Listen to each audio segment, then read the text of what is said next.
தமிழ் குரல் நேயர்களுக்கு வணக்கம். இன்று நாம் நமது சிறப்பு விருந்தினர் டாக்டர் காந்தராஜ் அவர்களை சந்தித்து கொண்டிருக்கிறோம். வணக்கம் சார். புதிய தலைவர் தேர்ந்தெடுக்க போகிறாங்க அப்படின்னு சொன்ன உடனேயே அண்ணாமலை நான் ஒரு சாதாரண தொண்டனாக இருக்க தயார். வேற என்ன பண்ண சொல்றீங்க? தலைவர் பதவி விடமாட்டேன்னு சொல்றீங்களா? என்ன பண்ண சொல்றீங்க? போட்டாங்க. சரி, நான் அடிமட்ட தொண்டனாக இருப்பேன், நான் தொண்டரடி பொடி ஆழ்வார்ங்கிற மாதிரி பேர் வச்சுக்க வேண்டியது. அதுக்கு மேலே அதுக்கீழே போகவே முடியாது. சரி சார். தொண்டனுடைய காலடியில் இருக்கிற பொடி மாதிரி ஒரு ஆழ்வாருடைய பேர். சரி, தொண்டர் அடி பொடி ஆழ்வார். சரி, அந்த அந்த அளவுக்கு இறங்கி போயாச்சு. ஆனா அவர் அப்படி சொன்னாலும் அவருக்கு ஆதரவா போஸ்டர் அடிக்கிறாங்க. அவர் தான் நிரந்தர பிஜேபியினுடைய தமிழக தலைவர் அப்படின்னு போஸ்டர் அடிக்கிறாங்க. நானே காசு கொடுத்து நானே அடிச்சுக்கிறேன். காசை கொடுத்தீங்கன்னா அது மாதிரி என்ன மாதிரி டீச்சர் அதை அடிச்சு கொடுத்து அவங்களே ஒட்டிட்டு போயிடுறாங்க. என்ன இருக்குது இது? இப்போல்லாம் எல்லாமே ஈவெண்ட் மேனேஜர்ஸ் இருக்காங்க. எந்த ஈவெண்ட்டாக இருந்தாலும் நீங்கள் காசு கொடுத்தீங்கன்னா செஞ்சு கொடுத்துட்டு போகிறாங்க. அரசியல் கூட்டத்திலேருந்து கல்யாணத்துலேருந்து எதுவாக இருந்தாலும் கருமதியிலேருந்து எல்லாமே ஈவெண்ட் மேனேஜர் விட்டு செஞ்சுட்டு போகிறாங்க. இவர்கிட்ட இல்லாத காசா அதை ஆட்டிட்டு தனக்கு தானே போஸ்டர் அடிச்சுக்கிறாரு. இப்போ என்கிட்ட காசு இருந்தால் நான் இந்த தெருவெல்லாம் அடிச்சிருப்பேனே. தமிழ்நாட்டின் முதலமைச்சராக காந்தராஜா வர வேண்டும்னு எல்லா இடத்துலையும் அடித்து ஒவ்வொரு ஏரியாவை போட்டு யார் பேரையாக போட்டு எதாவது அடித்து கையில் காசு இல்லை. அதனால தான் நான் சரி இல்லைன்னா நானும் அடிச்சேன். நீங்களும் அப்படி வந்துருவீங்க. என்ன கெட்டு போகுது?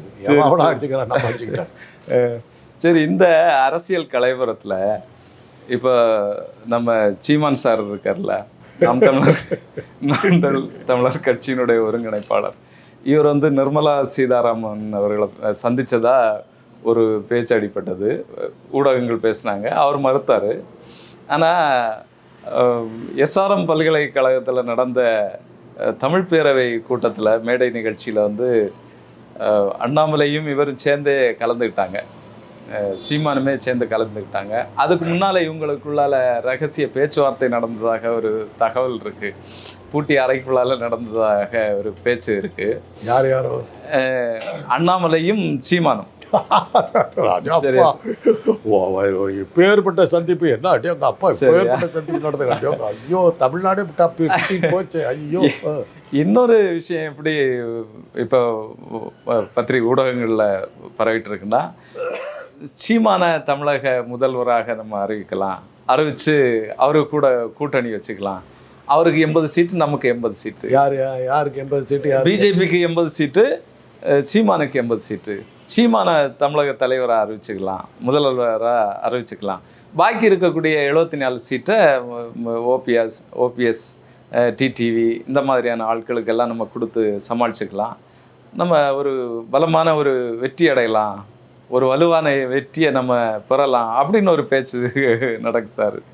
நல்லா சொன்னனுங்களே, இவங்க 2 பேர் போயிட்டாங்கன்னா காமெடிக்கு இதே இருக்காது. சரி சரி. கவுண்டமணி செந்தில்லாம் பிச்சை வாங்குற அளவுக்கு போயிடுச்சு. சரி, ஆளே ஒரு இடத்துல கூட டெபாசிட் வாங்காத ஒரு ஆசாமி, ஒரு எலெக்ஷன் பாக்கி இல்லாமல் தோற்று போன இன்னொரு ஆசாமி, 2 பேரும் சேர்ந்து ஒன்றா சேர்ந்து கூட்டணி வச்சு 80 சீட்டுன்ட்டாங்களே. 80 பேர் இருக்காங்களா இவங்க கிட்ட? இல்லை, அவர் முதல் கட்ட எலெக்ஷனில் நிற்கக்கூடிய ஆட்களை அறிவிச்சிட்டாரே. அதாவது சீமான் அவங்கெல்லாம் இருக்காங்களா? கை தூக்குனாங்களா? கட்சியிலே மொத்தம் 80 பேர் தாங்க இருக்காங்க. இல்லை சார், ஆனால் ஒரு 8% 10% வாக்கு வச்சிருக்காங்க ஒரு கூட்டணி சேரும்போது. அது யூடியூப் சொல்லி தான் எங்களுக்கெல்லாம் கூட தெரிஞ்சுது. 8% வாக்கு வச்சுக்கிட்டு எத்தனை வருஷமாக இருக்கு மாநில கட்சியாக. அது தேர்தல் ஆணையம் அங்கீகாரம் கொடுத்துச்சு இல்லை, 8% வாக்கு கொடுத்துச்சு இல்லை. அதை வச்சு தானே போல போடுது. அதெல்லாம் கொடுத்து தாங்க ஒன்றும் நடக்கலை. தேர்தல் ஆணையம் 3வது பெரிய கட்சின்னு கொடுத்துச்சுங்க. வெறும் அங்கீகாரம் மாத்திரம் கொடுக்கல. தமிழ்நாட்டின் 3வது பெரிய கட்சி திமுக நம்பர் 1, அதிமுக நம்பர் 2, நாதாக்கா 3வது. சரி சரி. டெபாசிட் வாங்காத ஒரு கட்சி, ஒரு 15 வருஷமாக தேர்தலில் ஒரு சீட்டு கூட ஜெயிக்காத ஒரு கட்சி. 2 பேரும் ஒன்றா சேர்றாங்களா? அவர் 80 சீட்டு கொடுப்பாராம், இவர் 80 சீட்டு கொடுப்பாராம். 2 பேரும் வருவாங்களா? தமிழ்நாடு எந்த இடத்துல இருக்குது? மேப்பில் காட்டுங்க. ஒருவேளை நித்யானந்தா மாதிரி அவங்க தான் தீவு வாங்கி வச்சுக்கிட்டு அங்கே உட்காந்துக்கிட்டு தனி தீவு, அதுக்கு தமிழ்நாட்டு பேர் வச்சுக்கிட்டாங்களா? சரி சரி சரி. இல்லை, ஒருவேளை இது எடப்பாடி அவர்களை பிளாக்மெயில் பண்ணுறதுக்காகவே இந்த மாதிரியான பேச்சுக்களை காட்டிக்கிறதுக்கு இது வேற என்னங்க? இது போடுங்கள, காந்தராஜன் அந்த கூட்டணியில் சேருவதற்கு யோசித்து கொண்டிருக்கிறார். சீமானும் அண்ணாமலையும் காந்தராஜை நோக்கி தூது விட்டு கொண்டிருக்கிறார்கள். இல்லை, ஆனால் காந்தராஜ் பரபரப்பு பேட்டின்னு போடுங்களேன், என்ன கேட்டு போகுது? சரி சரி சரி சரி. ஆனால் சார் அந்த கூட்டத்தில் சீமான் பேசுனது பார்த்தீங்கன்னா தாய்மொழியை பற்றி ரொம்ப புகழ்ந்து பேசிட்டு மோடி அவர்கள் போகக்கூடிய இடத்துல எல்லாம் தமிழ் மொழி தான் உலகத்தினுடைய மூத்த மொழி, தமிழ் மொழி வந்து இந்திய மொழிகளுடைய தாயாக இருப்பதில் நான் பெருமைப்படுறேன் அப்படின்னு சொல்லி செல்லக்கூடிய இடம் எல்லாம் தமிழை பற்றி புகழ்ந்து பேசிட்டு போகிறாரு அப்படின்னு சொல்லி சீமான் அவர்கள் பேசுகிறாங்க. அண்ணாமலை என்ன சொல்கிறாருன்னா, தேசியத்துலேருந்து வந்து நான் இங்கே தமிழை பார்க்குறேன், சீமான் வந்து தமிழ் தேசியத்துலேருந்து தேசியத்தை பார்க்குறாரு அப்படின்னு சொல்லி சொல்கிறாரு. ஒரு இணக்கப்போக்கு இருக்கிற மாதிரி தெரியுதே சார். அதாவது பாசிசம் பாயசத்துக்கு அடுத்த அப்படி இதுதான். தேசியத்திலிருந்து தமிழை பார்க்குறேன், தமிழ்லேருந்து தேசியத்தை பார்க்குறேன். பாசிசம் பாயாசம் என்னன்னே புரியல. அண்ணாயுசத்துக்கு அடுத்த அப்படி இதெல்லாம் வந்துருக்குது. இது 2 தத்துவ மேதைகள் 2 பேரும் உதிர்த்துருக்காங்க. நல்லா இருக்குது. இல்லை, இதில் ஹைலைட் என்னென்னா, ஒரு தமிழன் வந்து பிரதமராக வர வேண்டும் சொல்லிட்டு அண்ணாமலை பார்ப்பார் சீமான். அப்போ இதெல்லாம் ஏதோ ஒரு கணக்கை சொல்லுத மாதிரி. சீமானை எப்படி பிரதமராக்க முடியும்? சீமான் வந்து அண்ணாமலையை பார்க்குறாரு. அண்ணாமலை தமிழர் ரைட்டு. சீமானுக்கு அந்த அண்ணாமலை தான் நான் தமிழ்நாட்டில் பிறந்திருந்தா கூட நான் கன்னடக்காரன் தான் அப்படின்னு சொல்லிட்டு இருக்காரு. ஒரு கன்னடக்காரன் தானே வர முடியும். அவர் டிக்ளேர் பண்ணியிருக்காரு, நான் ஒரு கன்னடக்காரன், தமிழ்நாட்டுக்கு காவிரி தண்ணி விடமாட்டேன் அப்படின்லாம் இது பண்ணியிருக்காரு. ப்ரௌட் கன்னிகை. ஆக அவர் தமிழன் கிடையாது. இவர் அப்பா வந்து மலையாளி, அப்படி இவர் கட்டிக்கிட்டவங்க வந்து தெலுங்கு. இவர் எப்படி தமிழாக முடியும்? ஆக 2 பேரும் தமிழுக்கு சம்மந்தம் இல்லாத ஆட்கள். அவங்க 2 பேரும் தமிழ்நாட்டை அதான் அந்த தமிழ் மாநிலம் எங்கே இருக்குன்னு தான் நான் கேட்குறேன்.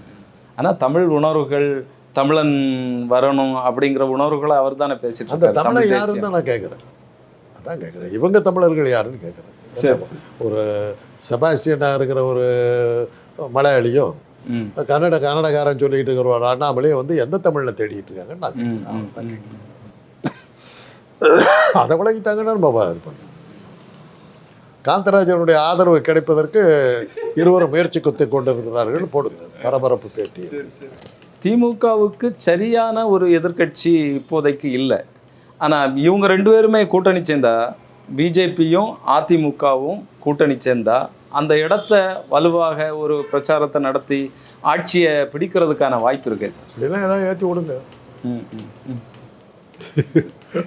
இப்படியெல்லாம் ஏற்றி விட்டா தான் அவங்கள ஏதாவது பண்ணிட்டு போகணும். நான் ஆட்சி பிடிக்கிறேன், ஆட்சின்றது அரசாங்கம்ன்றதை சொல்லிவிடுங்க. ஆட்சியை பிடிக்கிறேன்னு சொல்லிட்டு மனோரமா ஆட்சி போய் பிடிச்சிட்டு ஏன்னா அவங்கள பற்றி பேசும்போது நம்ம வந்து காமெடியாக தான் பேச வேண்டியது, அரசியல் பேச முடியும். ஏங்க இல்லாத கட்சி பற்றி பேசிக்கிட்டு இருக்கிறீங்க? ஒரு இடத்துல கூட ஜெயிக்காத 2 பேர், எந்த எலெக்ஷன்லையுமே நிரூபிக்காத, மக்களால் தொடர்ந்து நிராகரிக்கப்பட்ட ஒரு கூட்டம். அதை வச்சுட்டு என்ன பண்ண முடியும்? வாக்கியந்திரத்திலையும் சிம் கார்டையும் நம்பி தான் அவங்க இருக்கிறாங்க. அதை வச்சு ஏதாவது தெல்லுமுள்ளு பண்ணாலோடைய அவங்களுக்கு எந்த வகையிலையும் சான்ஸ் இல்லை. மக்களுடைய தீர்ப்பு நடத்திங்கன்னா 0 தான், மைனஸ் தான். இப்போ எடப்பாடி பழனிசாமி அவர்கள் போட்ட நிர்பந்தத்தில் தான், சில நிபந்தனைகளில் தான் இந்த இவங்களுடைய கூட்டணி இழுபறி ஆயிட்டு இருக்கு. அதனால தான் செங்கோட்டையனை போட்டு நம்ம சிண்டை மாதிரி இதுலேருந்து தனியாக பிரித்து அதிமுகவை 3 உடைக்கலாம் அப்படிங்கிற மாதிரியான திட்டங்கள் ஏற்கனவே 4 தாங்க பிரிஞ்சு கிடக்குது. இன்னும் என்னத்தை உடைக்கிறதுக்கு அதில் என்ன இருக்குது? தினகரன் ஒரு குரூப்பு, சசிகலா ஒரு குரூப்பு, பன்னீர்செல்வம் ஒரு குரூப்பு, பழனிசாமி ஒரு குரூப், இப்போ செங்கோட்டையன் குரூப்புன்னு 5 கிடக்குது.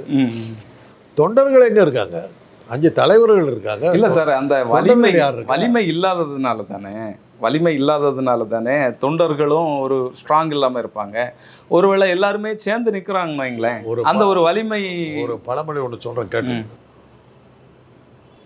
ஒரு சிங்கத்தின் தலைமையில், ஒரு வெள்ளாட்டின் தலைமையின் கீழ் வருகின்ற 100 சிங்கங்களை கண்டு நான் பயப்பட மாட்டேன். வெள்ளாட்டின் தலைமையின் கீழ் வருகின்ற 100 சிங்கங்களை கண்டு நான் பயப்பட மாட்டேன். ஆனால் ஒரு சிங்கத்தின் தலைமையின் கீழ் வருகின்ற 100 வெள்ளாடுகளை கண்டால் நான் பயப்படுவேன். என்ன அர்த்தம் தெரியுங்களா? தலைமை சிங்கம், வெள்ளாட்டையும் அவன் சிங்கமாக மாற்றிடுவான். புரியுது. தலைமை வெள்ளாடு, சிங்கத்தையும் வெள்ளாடாக தான் மாற்றுவான். பழனிசாமி வெள்ளாடு, அவங்க தலைமையில் வரதை வச்சுக்கிட்டு என்ன பண்ண போகிறீங்க? அங்கே சிங்கமும் இல்லையே. ஒரு ரொம்ப சுலபம். ஈரோடு எலெக்ஷனில் அவர் புறக்கணித்தார், தேர்தலில் கூட நிற்காமல் போயிட்டார். கடந்த 3 தேர்தலில் அவர் நிற்கவும் இல்லை. அப்புறம் எங்கே இருக்குது கட்சி? எதுக்காக தொண்டு அந்த கட்சியில் இருக்கணும்? என்னத்துக்காக கட்சி தொண்டை கட்சியில் இருக்கிறான், என்றைக்கோ ஒரு நாள் ஆட்சிக்கு வருவேன், நம்மளும் ஏதோ விட்ட காசை சம்பாதிக்கலாம், உழைச்ச உழைப்புக்கு ஏதாவது லாபம் கிடைக்குங்கிற எண்ணத்தினால தான் அவன் இருக்கிறான். ஒன்றும் தியாகம் பண்ணிட்டு வரல, எந்த தொண்டனும் தியாகம் பண்ணிட்டு வரல. அப்படி இருக்கும்போது எலெக்ஷனில் நிற்க போகிறல, ஆட்சிக்கு வர போகிறது, எந்த பவரும் வரக்க போகிறல, ஒரு கவுன்சிலராக கூட வர மாட்டேன்னா உங்கள் கட்சியில் எப்படி இருப்பான்? புறக்கணிக்கிறேன்னு சொல்லிவிட்டு நிற்காமல் நின்று இது பண்ணி கட்சியை மூடிவிட்டேன். அதில் தான் இப்போ இளங்கோவனை ஏற்று நின்ற போது வாங்கின 45,000 ஓட்டு இந்த தேர்தலில் வரலி. அந்த 45,000 ஓட்டு எங்கே போச்சுன்னு தெரியலையே. அதெல்லாம் திட்டவட்டமாக தெரிஞ்சு போச்சு. பழனிசாமி தலைமையில் ஒரு தொண்டம் கூட இல்லைங்கிறது தெளிவாக தெரிஞ்சு போச்சு. நீ தேர்தலில் தான் நீ புறக்கணிச்ச ஒன்று மக்கள் புறக்கணிச்சிட்டாங்க. அதனால் இதை ஈரோடு தேர்தல் கொடுத்தா. அதனால தானே அமித்ஷா உடனே போட்ட கேஸ் இதை வச்சுக்கிட்டு மாறடிக்கிறதுல அர்த்தம் இல்லைன்னு அடுத்த ஆளுக்கு போயிட்டு இவரை எடப்பாடியை வந்து செல்லா காசாக்கிட்டு செங்கோட்டையனுடைய கையில் அதிமுகவை வலிமையாக ஒப்படைச்சு கூட்டணி வச்சு ஜெயிக்கிறதுக்கான வாய்ப்பு இருக்கா? அப்படி தான் அதுக்காக அவர் கூப்பிட்ருக்காங்க. பட்டு செங்கோட்டையனும் வந்து எந்த அளவுக்கு சக்தி வாய்ந்த ஒரு மனிதராக இருக்காருன்னு நமக்கு தெரியலையே. ஆனால் இது இப்போ நான் சொன்னது தான், செங்கோட்டையன்கிட்ட வந்து எல்லாம் சேர்ந்தீங்கன்னாக்கா அமலாக்கத்தோட ரைடு இருக்காதுன்னு அமித்ஷா வந்து உத்தரவாதம் கொடுத்தாக்கா அவர் பின்னாடி வருவார். அந்த 60 எம்எல்ஏக்கள் தொண்டர்கள் யாரும் இல்லை, அடிமட்ட தொண்டர்கள் யாருமே இல்லை, அவங்க யாருமே இல்லை. தொண்டர்களை நம்பி இல்லை. இப்போ இவங்க கொஞ்சம் தொண்டர்களே கிடையாது. இந்த 60 எம்எல்ஏக்கள் இருக்காங்களே, அவங்களும் இந்த சில நிர்வாகிகளை வச்சுக்கிட்டு அந்த மொத்தமாக எடுத்திங்கன்னா 2100 பேர் இருக்காங்க. அந்த 2100 பேரை கொண்டு வரதுக்கு தான் இவ்வளோ முயற்சிகள் நடக்குது. சரி சரி சரி சரி. ஆனால் இதெல்லாமே நடந்துட்டுருக்கு, நிறைய நடந்துட்டுருக்கு. இப்போ செங்கோட்டையன் நிர்மலா சீதாராமன் பார்க்குறாரு, அமித்ஷாவை பார்க்குறாரு, தம்பிதுரை பார்க்குறாரு, கேபி முனுசாமியை வந்து சந்திக்கிறாரு. எதுவுமே நடக்காத மாதிரி, வெளியில் எதுவுமே பேசாத மாதிரி இவர் இருக்காரே, இவர் எடப்பாடி அவர்கள். அது இவர் தான் இப்போ உக்காந்துருக்காரு. இவரை மாற்றுறதுக்கான முயற்சிகளில் தானே இவ்வளோ பேரை பார்த்துக்கிட்டு இருக்காங்க. அதில் யாருமே சரியா இல்லைன்னாக்கா பழனிசாமி இருக்கட்டும்ன்ற முடிவு கூட அவங்க போனாலும் போகணும். நோன் டெவில் இஸ் பெட்டர் தான் அன்னோன் ஏஞ்சல் பாங்கல்ல, தெரிஞ்ச பிசாசே மேலே தெரியாத தேவதை விட. அது மாதிரி ஒருவேளை பழனிசாமி இந்த இந்த இந்த அசிங்கங்களுக்கு அவரே பரவாயில்ல நினைச்சாலும் நினைக்கலாம். அதுக்காக தான் பழனிசாமி காத்துக்கிட்டு இருக்காங்க.